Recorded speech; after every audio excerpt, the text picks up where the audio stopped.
गांव के एक कोने में, जहां मिट्टी की दीवारों से बने छोटे छोटे घर एक कहानी सुनाते हैं। एक ऐसा घर था जहां बस दो लोग रहते थे, एक वृद्ध महिला और उसका प्यारा पोता। इस घर में हंसी और स्नेह की गूंज हमेशा सुनाई देती थी। ये कहानी उसी घर के एक अनमोल रिश्ते की है जिसमें दादी और पोते का अटूट प्रेम झलकता था। नमस्कार दोस्तों, मेरे चैनल में आपका दिल से स्वागत है।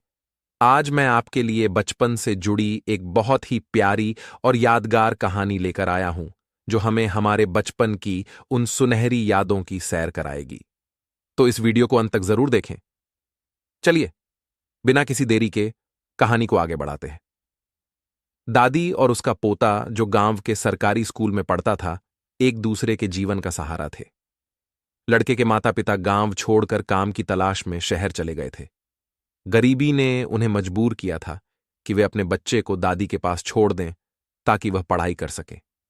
दादी, जो खुद बूढ़ी हो चुकी थी, लेकिन अपने पोते की देखभाल में कोई कमी नहीं छोड़ती थी। दिन भर गांव गांव जाकर घरेलू सामान बेचने वाली दादी अपने पोते को देखकर अपने सारे दुख और तन्हाई को भुला देती थी। दादी का सामान भी गांव की तरह सरल और स्वाभाविक था। झाड़ू, खर्राटा, बांस की टोकरी और बच्चों के लिए कुछ खाने का सामान, कलिंदर, तेंदू, चार, कांदा। गांव की गलियों में दिन भर चलने के बाद जब वह शाम को घर लौटती, तो उसकी आंखें सिर्फ अपने पोते को तलाशती। वह दूर से ही अपने पोते को पुकारती, और जब लड़का दौड़ते हुए आता, दादी की खुशी का ठिकाना नहीं रहता। उसकी सारी थकान मिट जाती और वह फूली नहीं समाती।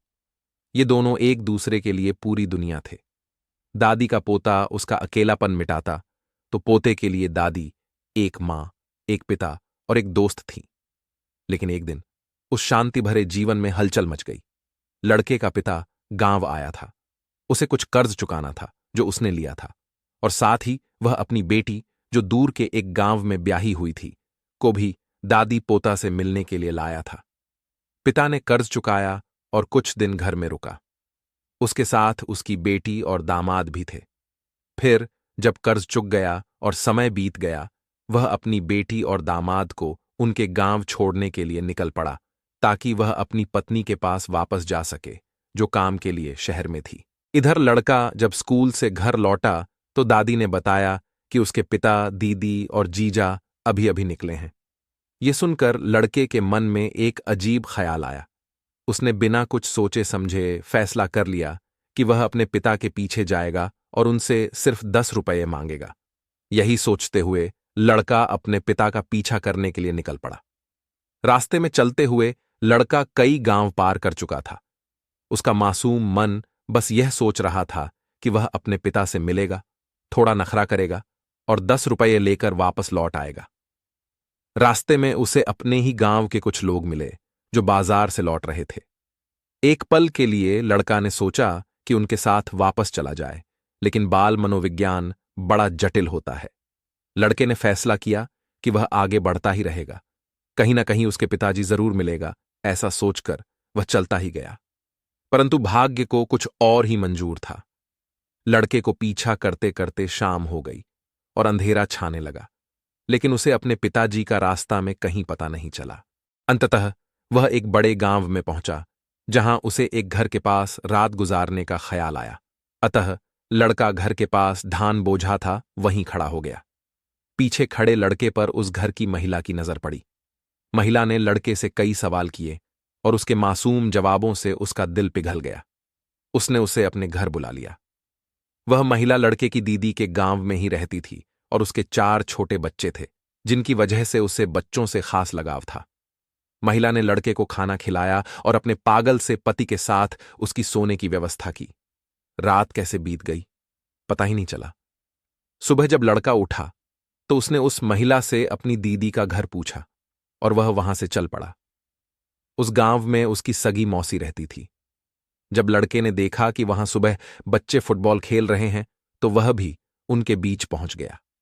वहां उसे उसकी मौसी की लड़का से मुलाकात हुई।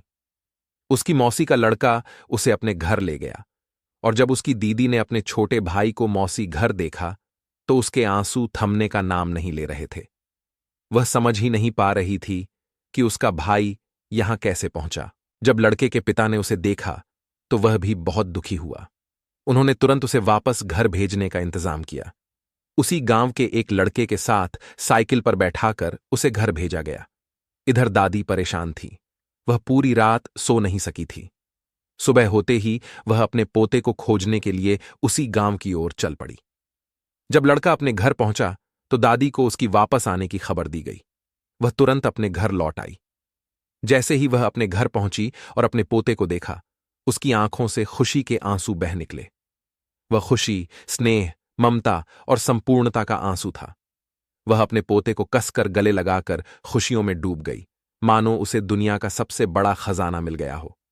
दोनों ने एक दूसरे के बिना अपनी जिंदगी की कल्पना भी नहीं की थी, और अब वे फिर से साथ साथ खुश, संतुष्ट और एक दूसरे के प्यार में डूब गए। ये कहानी दादी और पोते के उस अनमोल रिश्ते की है जो किसी भी दौलत या संपत्ति से बढ़कर है। प्यारा पोता की कहानी ये बताती है कि सच्चा प्रेम कभी हारता नहीं, चाहे परिस्थितियां कितनी भी कठिन क्यों ना हो। यहीं पर कहानी का अंत होता है। वीडियो पसंद आए तो इसे लाइक, शेयर कीजिए, और अगर आप मेरे चैनल पर नए हैं तो इसे सब्सक्राइब कर दीजिए। नमस्कार।